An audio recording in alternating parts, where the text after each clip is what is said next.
একাদশ ও দ্বাদশ শ্রেণীর শিক্ষার্থীরা, আজকে আমি শুরু করব পদার্থবিজ্ঞানের অষ্টম চ্যাপ্টার পর্যাবৃত্তিক গতি। আসো আজকের লেসন শুরু করি। পর্যাবৃত্ত গতি। কোনো গতিশীল বস্তুকণার গতি যদি এমন হয় যে এটি তার গতিপথের কোনো একটি নির্দিষ্ট বিন্দুকে নির্দিষ্ট সময় পর পর একই দিক থেকে অতিক্রম করে, তাহলে সেই গতিকে বলবে পর্যাবৃত্ত গতি। এটার মিনিংটা কি? এখানে কয়েকটা টার্ম আছে। একটা টার্ম হচ্ছে কোনো একটা নির্দিষ্ট বিন্দু লাগবে, নির্দিষ্ট সময় পর পর একই দিক থেকে অতিক্রম করবে। মনে করো এই যে একটা বৃত্ত আছে, এই যে একটা পয়েন্ট। কোনো একটা গতিশীল বস্তুকণার গতি যদি এমন হয় যে এই পয়েন্টটাকে বারবার একই সময় পর পর, মনে করো এইখান থেকে ঘুরে এই পয়েন্টে আসতে মনে করো টি সময় লাগছে, পরের বার আবারও সেমভাবে একই পথে ঘুরে আসতে যদি টি সময় লাগে, এবং দেখো প্রতিবার কিন্তু এই নির্দিষ্ট পয়েন্টকে একই দিক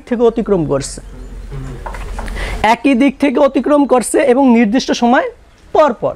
সুতরাং এই যে গতি, এই যে বস্তুকণার গতি, একে বলতে পারবো পর্যাবৃত্ত গতি। এখন পর্যাবৃত্ত গতি যে সবসময় বৃত্তাকার গতিপথ হবে তাও না, এটা মনে করো উপবৃত্তাকারও হতে পারে। মনে করো এই যে উপবৃত্তাকার কক্ষপথ, এইখানে কোনো একটা বস্তু আছে, মনে করো এইটা টি সময় পর পর একই দিক থেকে অতিক্রম করলো, এটাও কিন্তু একটা পর্যাবৃত্ত গতির উদাহরণ। মনে করো এই উপবৃত্তটা আমি আরেকটু চ্যাপ্টা করে দিলাম, এটাও কিন্তু এই কক্ষপথে যদি কোনো বস্তুকণা ঘূর্ণনশীল থাকে, এর গতিও হবে কি পর্যাবৃত্ত গতি। মনে করো এই কক্ষপথ আমি এইবার স্ট্রেট লাইন করে দিছি, মনে করো এই পয়েন্ট থেকে কোনো একটা বস্তুকণা এই পয়েন্টে আসলো, আবার ব্যাক করে এই পয়েন্টে আসলো, এটাও কিন্তু একটা পর্যাবৃত্ত গতির উদাহরণ। কিভাবে? মনে করো এই পয়েন্টেই চিন্তা করো, কোনো একটা বস্তুকণা এই দিক থেকে অতিক্রম করলো, আবার কি করবে এই পর্যন্ত এসে আবারও ব্যাক করবে। তুমি ভাবতে পারো এটা উল্টা দিক থেকে অতিক্রম করছে, আসলে না। এটা দেখো এই যে উপবৃত্তাকার কক্ষপথে এই দিকে যখন অতিক্রম করবে, মনে করো এই দিক থেকে অতিক্রম করলো, এইটা আবার ব্যাক করে দেখো বিপরীত দিকে আসছে। ওই বিপরীত দিকে আসলে কিন্তু ওইটাকে কাউন্ট করবো না।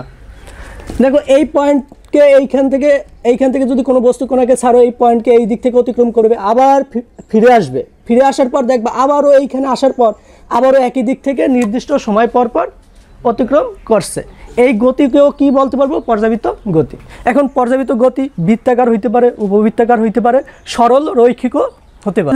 পর্যাবৃত্ত গতির গ্রাফ আঁকি। মনে করো এই দিকে আমি উচ্চতা নিলাম এইচ, এই দিকে মনে করো টাইম নিলাম। মনে করো কোনো নির্দিষ্ট সময় পর পর কোনো একটা বস্তুকণার গতিপথ এইরকম।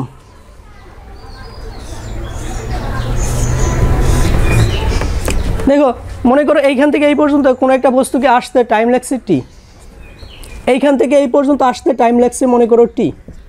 দেখো এই পথ এইখান থেকে এইখানে আসছে, আবার এইখানে আসছে। দেখো এই যে পিরামিড আছে বা তুমি বলতে পারো ত্রিভুজ আছে, এটা কিন্তু নির্দিষ্ট সময় পর পর কী হয়েছে? পুনরাবৃত্তি হয়েছে। সুতরাং এইটাও কি একটা পর্যাবৃত্ত গতির উদাহরণ। মনে করো আরেকটা গতি চিন্তা করো, এটা যদি চিন্তা করো এইরকম হইতে পারে। মনে করো এইখান থেকে এই পর্যন্ত হচ্ছে টি, এইখান থেকে এই পর্যন্ত টি, এইখান থেকে এই পর্যন্ত হচ্ছে তোমার টি। দেখো নির্দিষ্ট সময় পর পর কী হয়েছে? এই যে আমার আয়তাকার যে ক্ষেত্র আছে, এটা কিন্তু নির্দিষ্ট সময় পর পর কী করছে? পুনরাবৃত্তি করছে। এটাও একটা পর্যাবৃত্ত গতির কী হইতে পারে? উদাহরণ হইতে পারে। দোলন গতি, কম্পন গতি বা স্পন্দন গতি। এই যে দোলন গতি, কম্পন গতি বা স্পন্দন গতি, এইটা এক প্রকার কি পর্যাবৃত্ত গতির বিশেষ রূপ।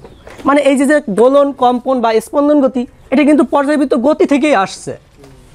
দ্বিতীয় কথা হচ্ছে পর্যায়কালের অর্ধেক সময় কোনো নির্দিষ্ট দিকে এবং বাকি অর্ধেক সময় তার বিপরীত দিকে থাকে। এর মিনিংটা হচ্ছে এইরকম। মনে করো কোনো একটা স্প্রিং আছে, স্প্রিংয়ের গতিও কিন্তু এক রকমের পর্যাবৃত্ত গতি। কারণ কি? তুমি যদি এটাকে টেনে ছেড়ে দাও, এটা কি করবে? এইরকমভাবে দুলতে থাকবে। দেখো এর কি করে? এর পর্যায়কালের মনে করো এইটুক বিস্তার নিয়েও দুলতে থাকলো। মনে করো এইখান থেকে আমি এক্স দূরত্ব টেনে ছেড়ে দিচ্ছি, মনে করো এইখানে এক্স দূরত্ব আসবে, তারপর বাকিটার সময় কি করবে? এই দিকে আসবে, বাকিটার সময় ওই দিকে যাবে। এর মানে কি? তুমি দেখো চিন্তা করো, এইখান থেকে যদি ছেড়ে দিই, এইখান থেকে এই পর্যন্ত আসতে এবং এইখান থেকে এই পর্যন্ত আসতে টোটাল টাইম কি আমার পর্যায়কাল। এর পর্যায়কালের দেখো অর্ধেক সময় কি আসছে? এই দিকে আসছে, বাকি অর্ধেক সময় তার বিপরীত দিকে গেছে। সুতরাং এই যে গতি, এই যে স্প্রিংয়ের গতি, এইটাকে আমরা কি বলতে পারি? দোলন গতি বা কম্পন গতি বা স্পন্দন গতি। আরেক রকমের গতি আছে, দেখো সরল দোলকের গতিও কিন্তু এক রকমের কি দোলন গতি, কম্পন গতি বা স্পন্দন গতি। কারণ তুমি যদি একে যদি মনে করো এক্স বিস্তারে ছেড়ে দাও, এক্স বিস্তার করে যদি ছেড়ে দাও, এ কী করবে? দুলতে থাকবে। একটা নির্দিষ্ট সময় পর পর দেখবা কি পর্যায়কালের অর্ধেক সময় যেদিকে থাকে ওর গতি, বাকি অর্ধেক সময় তার বিপরীত দিকে থাকে। সুতরাং আমি বলতে পারি যে সরল দোলকের গতি কি? পর্যায়বৃত্ত গতি। সরল সন্ধিত গতি বা সরল দোলন গতি অথবা সরল দোল গতি। দেখো সরল সন্ধিত গতি এইটা এক রকমের স্পন্দন গতি। এর গতিপথ কি থাকবে? সরল রৈখিক থাকবে। এবং সরল সন্ধিত গতি বল এইটা থাকবে সরণের সমানুপাতিক কিন্তু বিপরীত চিহ্নযুক্ত। কেমন? মনে করো একটা স্প্রিংয়ের গতি, স্প্রিংয়ের গতি কি? এক রকমের স্পন্দন গতি। তারপর সেকেন্ড টার্মে কি লিখছি? গতিপথ থাকবে কি? সরল রৈখিক। আমি যদি স্প্রিংটাকে টেনে ছেড়ে দিই, কী করবে? এরকমভাবে দুলতে থাকবে। দেখো আর গতিপথ কি? মনে করো এইখানে এই যে বক্স আছে বা ভর আছে, এম ভরের যে একটা বস্তু আছে, এর গতিপথ কি থাকবে? এইরকম থাকবে, সরল রৈখিক থাকবে। এবং সরল সন্ধিত গতি বল কি থাকবে? সরণের সমানুপাতিক কিন্তু বিপরীত চিহ্নযুক্ত। কেমন? মনে করো আমি যদি স্প্রিংটাকে মনে করো এই যে এক্স দূরত্ব প্রসারিত করে ছেড়ে দিই, দেখবা যে স্প্রিংয়ের মধ্যে একটা প্রত্যয়নী বল আছে, যার কারণে ও সাম্য অবস্থায় আসতে যাবে। প্রত্যয়নী এক্সের দিক কোন দিক? এই দিকে আমি এক্সের প্রসারণ ঘটাইছি। এবং স্প্রিংয়ের মধ্যে যে প্রত্যয়নী বল আছে তার দিক কোন দিক? তার বিপরীত দিক।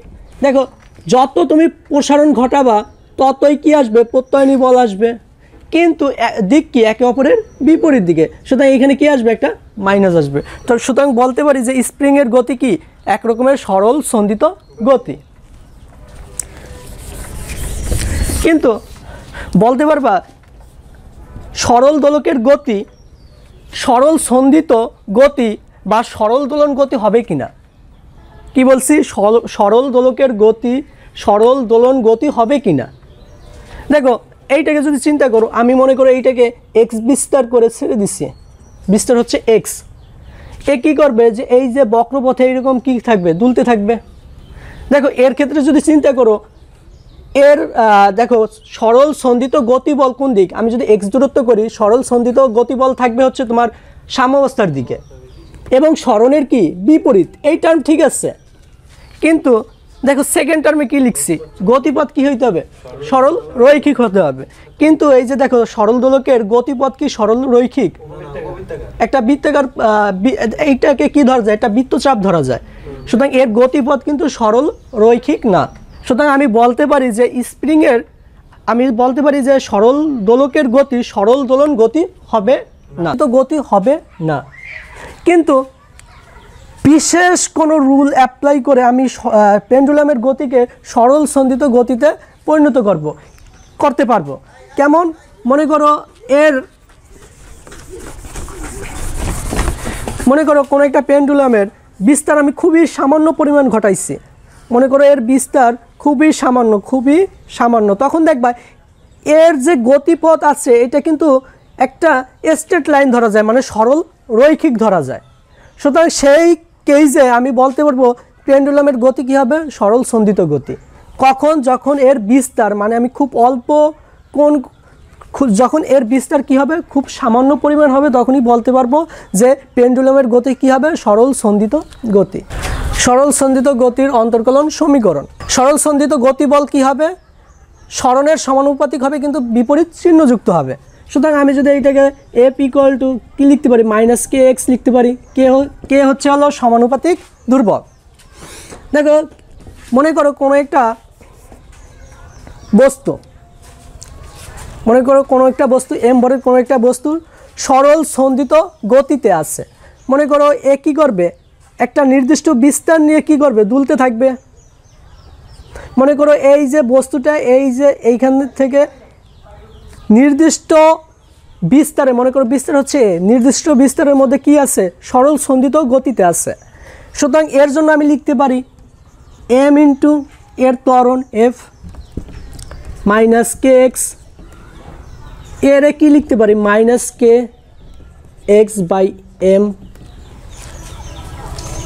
এ equal to minus omega square x.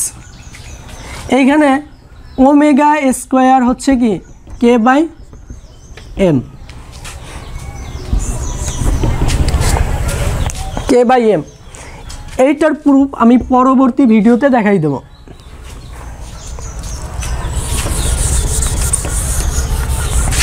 সুতরাং দেখো ওই বস্তুকণার মনে করো যদি সরণ যদি আমার এক্স হয়, আমার বেগ কী হবে ডি এক্স বাই ডিটি। আমি ত্বরণকে লিখতে পারি ডিভি বাই ডিটি। ভির জায়গায় যদি আমি লিখি ডি এক্স ডিটি, তখন আমি লিখতে পারি d square x DT square. সুতরাং আমি এ ইকুয়াল টু কী লিখতে পারি d square x DT square equal to minus omega square x.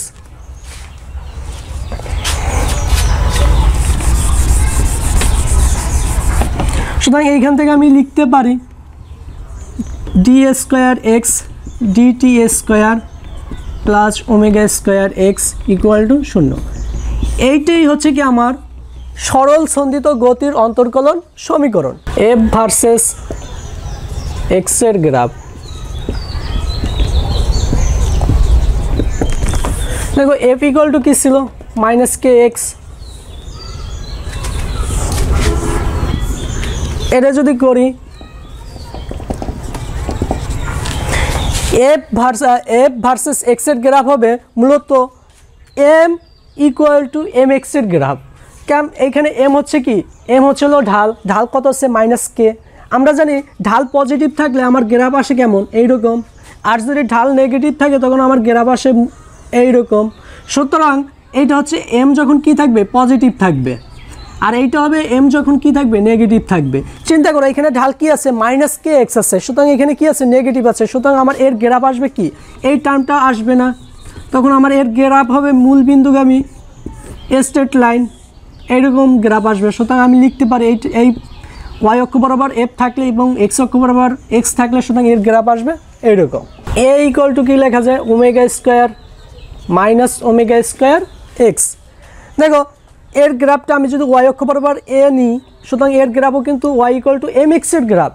M যদি পজিটিভ হয় গ্রাফ থাকবে হলো এইরকমভাবে, আর এম যদি নেগেটিভ হয় গ্রাফ থাকবে এইরকমভাবে। এখানে এম কি আছে মাইনাস ওমেগা স্কোয়ার মানে কি এই টার্মটা সবসময় পজিটিভ এবং তার আগে কি আছে মাইনাস। সুতরাং আমার এইটা ওয়াই অক্ষ বরাবর যদি আমি এ নিই এবং এক্স অক্ষ বরাবর যদি আমি এক্স নিই, সুতরাং এর গ্রাফ আসবে কোনটা, গ্রাফ আসবে এইটা মূল বিন্দুগামী স্ট্রেট লাইন। এখন আমরা দেখব এর ম্যাক্সিমাম ভ্যালু আমরা কখন পাবো এবং মিনিমাম ভ্যালু কখন পাবো।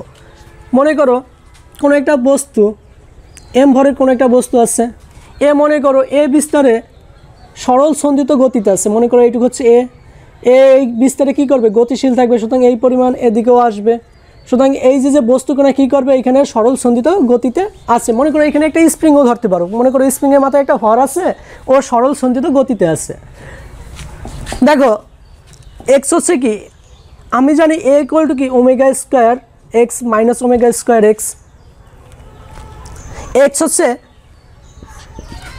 সাম্য অবস্থা থেকে ওই বস্তুটা কত দূরত্বে আছে। আবারও বলতেছি এক্স হচ্ছে সাম্য অবস্থা থেকে ওই যে এম ভরের বস্তু আছে সে কত দূরত্বে আছে। সুতরাং দেখো আমার যদি বিস্তার যদি এ হয়, মনে করো এইখান থেকে এই পর্যন্ত বিস্তার কত এ, সুতরাং আমি বলতে পারি যখন এক্স যখন এ হবে তখন আমার এ কি হবে ম্যাক্সিমাম হবে।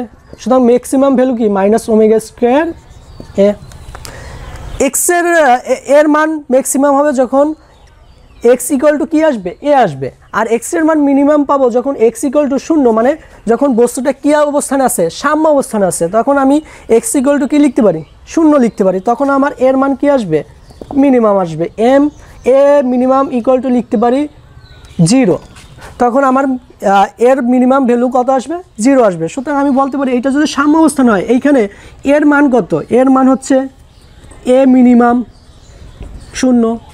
এই পয়েন্টে এর মান কত, এর মান হচ্ছে এ ম্যাক্স কত আসবে মাইনাস ওমেগা স্কোয়ার এ।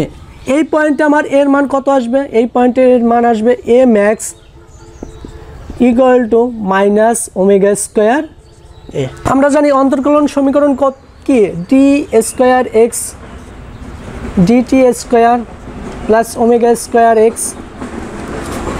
দেখো এটা হচ্ছে কি ত্বরণ, এটা কিন্তু আমি ডি ভি বাই ডিটিও লিখতে পারি, হবে ওমেগা স্কোয়ার এক্স। দেখো এইটাকে যদি আমি ওই পাশে নিয়ে যাই d dt dv by dt minus omega square x. দেখো আমরা কি জানি, ভি ইকুয়াল টু কত জানি, ডিএক্স বাই ডিটি। দেখো ডিটি ইকুয়াল টু আমরা কত জানি, ডিটি ইকুয়াল টু হচ্ছে ডিএক্স বাই ভি, এটা লিখতে পারি। সুতরাং আমরা যদি এইখানে এই টার্মটা যদি আমি লিখি ডিভি, এইখানে হবে dx by v minus omega square x. এটা যদি করি আমি লিখতে পারি ভি ডিভি আর ডিএক্সকে যদি আমি ওই পাশে নিয়ে যাই minus omega square x dx লিখতে পারি। মনে করো একটা স্প্রিংই, মনে করো এই যে সাম্যাবস্থায় আছে, এটা যদি আমি এফ বল প্রয়োগ করি কি করবে, মনে করো এফ বল প্রয়োগ করছে এইদিকে, এফ বল প্রয়োগ করার পর মনে করো সর্বাধিক বিস্তারে আছে, যখন টাইম শূন্য তখন মনে করো এটা কী আছে সর্বাধিক বিস্তারে আছে। যখন এইখানে থাকবে টাইম ইকুয়াল টু শূন্য, যখন সর্বাধিক বিস্তারে থাকবে তখন মনে করো এই বক্সটাকে আমি ধরে আসছি, তখন বেগ কী হয়, বেগ হচ্ছে শূন্য। মনে করো আমি যদি এইখানে যদি এখন ইন্টিগ্রেশন করি লিখতে পারি যখন আমার টাইম থাকবে কত, আমি লিখতে পারি যখন টাইম শূন্য, টাইম শূন্য মানে কি, আমি টাইম শূন্য তখন আমার কি আছে, তোমার এক্সের মান সর্বোচ্চ পজিশনে আছে, কারণ আমার এক্স ইকুয়াল টু তখন বিস্তারের সমান। যখন টাইম শূন্য তখন এক্স ইকুয়াল টু কি বিস্তারের সমান, তখন আমি লিখতে পারি যখন এক্সের মান বিস্তারের সমান তখন ভির মান কত ছিল, শূন্য ছিল। যেহেতু আমি ভির মান বের করব, সুতরাং দেখো যখন আমার এক্সের মান এক্স হবে তখন আমার ভির মান কত, মনে করো ভি, ভিরে স্কোয়ার করলে ভিরে আমি যদি ইন্টিগ্রেশন করি কি আসে v square by two. Upper limit কত আছে, আপার লিমিট আছে ভি, লোয়ার লিমিট আছে 0। সুতরাং আমি এখানে এক্সকে আমি যদি ইন্টিগ্রেশন করি কি আসে x square by two. Upper limit আছে কত, এক্স আছে, লোয়ার লিমিট আছে এ, এটুকু হয়েছে।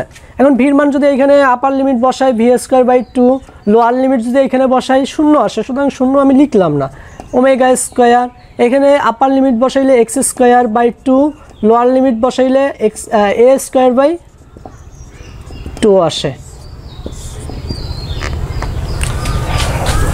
সুতরাং আমি যদি এইটাকে করি, দেখো উভয় পাশ থেকে আমি যদি হাফ কমন নিতে পারি এবং কাটাকাটি করতে পারি, সুতরাং আমি একবারে লিখতে পারি v square equal to minus omega square x square minus A square. সুতরাং দেখো মাইনাস দ্বারা এখানে গুণ করে দিলে কি আসবে, V square equal to omega square A square minus x square, এইটুকু হয়েছে। সুতরাং আমি যদি উভয় পাশে রুট করি, সুতরাং ভি ইকুয়াল টু কী বের হয়, plus minus omega root over এ স্কোয়ার মাইনাস এক্স স্কোয়ার। সুতরাং আমার ভির মান আসলো V equal to plus minus omega root over A square minus x square. বলতে পারবা যে এর গতিপথ কি হবে, উপবৃত্তাকার হবে না বৃত্তাকার হবে না পরাবৃত্ত হবে না সরল রৈখিক হবে। দেখো এই টার্মটাকে আমি কি করতে পারি, এর গতিপথ হবে হচ্ছে, আমি যদি উভয় পাশে স্কোয়ার করি তখন কি আসবে ভি স্কোয়ার ওমেগা স্কোয়ার, এখানে এ স্কোয়ার মাইনাস এক্স স্কোয়ার লিখতে পারি। সুতরাং আমি যদি করি ভি স্কোয়ার, এখানে করতে পারি omega square A square minus omega square x square. আমি এই টার্মটাকে এই পাশে নিয়ে আসলে V square plus omega square x square, এই পাশে কি আছে ওমেগা স্কোয়ার এ স্কোয়ার।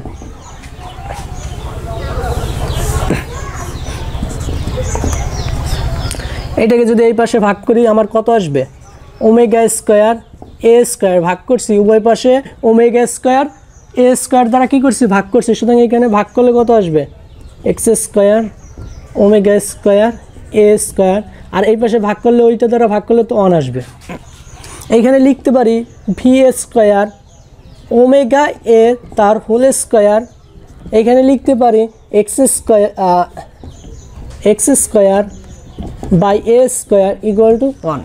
দেখো এই সমীকরণ যদি লক্ষ্য করি, এটা হচ্ছে তোমার এইরকম আছে, এই সমীকরণটা এইরকম আকারে আছে, ওয়াই স্কোয়ার বাই মনে করো b square x square by a square, আচ্ছা উপবৃত্তের সমীকরণ।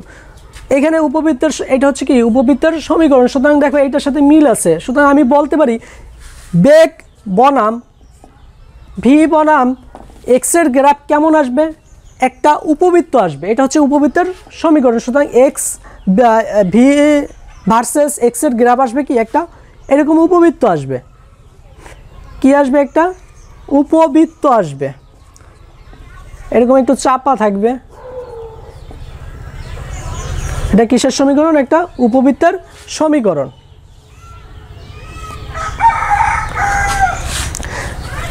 এটা হচ্ছে একটা উপবৃত্তের সমীকরণ। আমি লিখতে পারি এই যে টার্ম এইটাকে লিখতে পারি প্লাস এ, এইটাকে লিখতে পারি মাইনাস এ, আর এই টার্ম এইখানের যে ছেদবিন্দু এটাকে লিখতে পারি আমি ওমেগা এ, এই টার্মটাকে এই বিন্দুকে আমি লিখতে পারি ওমেগা মাইনাস ওমেগা এ লিখতে পারি।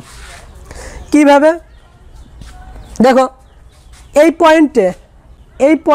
পয়েন্টের ভির মান কত 0, ভির মান যদি 0 বসাই সুতরাং আমার এই টার্মটা 0 আসে, তখন আমার কি আসে x square by a square equal to 1। সুতরাং এর আমি যদি ওই পাশে নিয়ে যাই এক্স স্কোয়ার কি আসে এ স্কোয়ার আসে, এক্সের আমি যদি রুট করি প্লাস মাইনাস কি আসে এ আসে। সুতরাং দেখো এক্সের মানে একটা আসছে কত প্লাসে, একটা আসছে মাইনাসে, সুতরাং এই বিন্দু হচ্ছে কি প্লাসে, এই বিন্দু হচ্ছে কি মাইনাসে। আবার সেমভাবে এই সমীকরণে দেখো এই পয়েন্টে আমার এক্সের মান কত 0, সুতরাং আমি যদি এখানে এক্সের মান 0 বসাই এই টার্মটা কি আসে 0 আসে, তখন আমি লিখতে পারি v square omega a whole square equal to 1। সুতরাং আমি ভি ইকুয়াল টু কি লিখতে পারি ওমেগা এ তার whole square, V square equal to omega A তার হোল স্কোয়ার। সুতরাং আমি যদি উভয় পাশে রুট করি কি আসবে প্লাস মাইনাস ওমেগা এ। সুতরাং দেখো ভির একটা মান আসছে কি প্লাসে, একটা আসছে প্লাস ওমেগা এ আর একটা আসছে মাইনাস ওমেগা এ। সুতরাং এই পয়েন্ট হচ্ছে আমার প্লাস ওমেগা এ, এই পয়েন্ট আসছে হলো মাইনাস ওমেগা এ। সুতরাং আমি বলতে পারি যে সরল সন্ধিত কোনো কণার বেগ কি হবে, বেগ হবে হলো v equal to plus minus omega root over A square minus x square. এর গতিপথ কি হবে, এর গতিপথ হবে হলো উপবৃত্তাকার। যখন কোনো বইতে কোনো জায়গায় আছে ভি ইকুয়াল টু লেখা আছে ওমেগা রুট ওভার এ স্কোয়ার মাইনাস এক্স স্কোয়ার আছে, যদি এইটা থাকে এর গতিপথের তোমার গ্রাফ যদি বলে তখন এইটা এক্স ভার্সেস ভির গ্রাফ আসবে কিন্তু এইরকম, তখন একটা উপবৃত্তের কি আসবে অর্ধেক পথ আসবে। যদি মাইনাস থাকতো এখানে v equal to minus omega root over A square minus x square, তখন এর গ্রাফ কেমন আসবে, এর গ্রাফ আসবে হলো এইরকম, তখন নিচের অর্ধেক আসবে। এই ওয়াই অক্ষ বরাবর কি আছে ভি আর এক্স অক্ষ বরাবর কি আছে এক্স। বেগের ম্যাক্সিমাম আর এবং মিনিমাম, বেগের ম্যাক্সিমাম ও মিনিমাম ভ্যালু। বেগের সূত্র আমরা কি জানি plus minus root over plus minus omega root over এ স্কোয়ার মাইনাস এক্স স্কোয়ার। দেখো এক্সের মান সর্বনিম্ন হলে তখনই আমার ভির মান কী হবে ম্যাক্সিমাম হবে, কারণ এখানে নেগেটিভ চিহ্ন আছে। সুতরাং আমার এই টার্মটা যত কম হবে ভির মান তত বেশি আসবে। সুতরাং এক্সের সর্বনিম্ন মান কত হইতে পারে, সর্বনিম্ন মান হইতে পারে এক্সের সর্বনিম্ন মান হইতে পারে 0। যখন এক্সের সর্বনিম্ন মান 0 আসবে তখন ভি কী হবে ম্যাক্সিমাম হবে, ভি ম্যাক্সের মান আসবে কত plus minus omega root over omega square, আর এই টার্মটা কী আসবে 0 আসবে। সুতরাং আমি লিখতে পারি V max equal to omega A. সুতরাং আমি বলতে পারি এক্সের মান 0 আসলে, এক্সের মান যদি সর্বনিম্ন হয় ভি ম্যাক্সের মান কত আসবে প্লাস মাইনাস ওমেগা এ। সুতরাং আমি যদি চিত্র আঁকি, মনে করো কোনো একটা বস্তুকণা, এই যে হচ্ছে সাম্যাবস্থা, কোনো একটা বস্তুকণা এই সাম্যাবস্থানে আছে, তখন আমি লিখতে পারি এইখানে আমার কি আসবে, ভির মান কত আসবে, ভির মান কত আসবে, ম্যাক্সিমাম আসবে। আবার দেখো এক্সের মান যদি সর্বোচ্চ হয়, যেহেতু নেগেটিভ আছে, ভির মান কি আসবে, সর্বনিম্ন আসবে। সুতরাং এক্সের সর্বোচ্চ মান কত, এক্সের সর্বোচ্চ মান হচ্ছে তার বিস্তারের সমান। সুতরাং এক্স যখন আমার কি আসবে, এ আসবে। সুতরাং আমার যদি এক্স ইকুয়াল টু এ আসে, তখন ভির মান কি আসবে, সর্বনিম্ন আসবে। ভির মান মিনিমাম ইকুয়াল টু আমি লিখতে পারি plus minus omega root over এ স্কোয়ার মাইনাস কি লিখতে পারি, এক্সের জায়গায় কি লিখবো, এ স্কোয়ার। এটা হচ্ছে, সুতরাং এর মান কত আসবে, 0।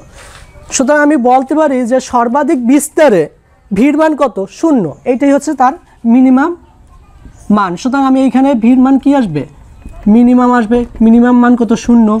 আর এইখানে কি আসবে, ভির মান মিনিমাম আসবে, কারণ কি এটা সর্বাধিক বিস্তার আছে। পরবর্তী অংশ আমরা পরবর্তী ভিডিওতে আলোচনা করব।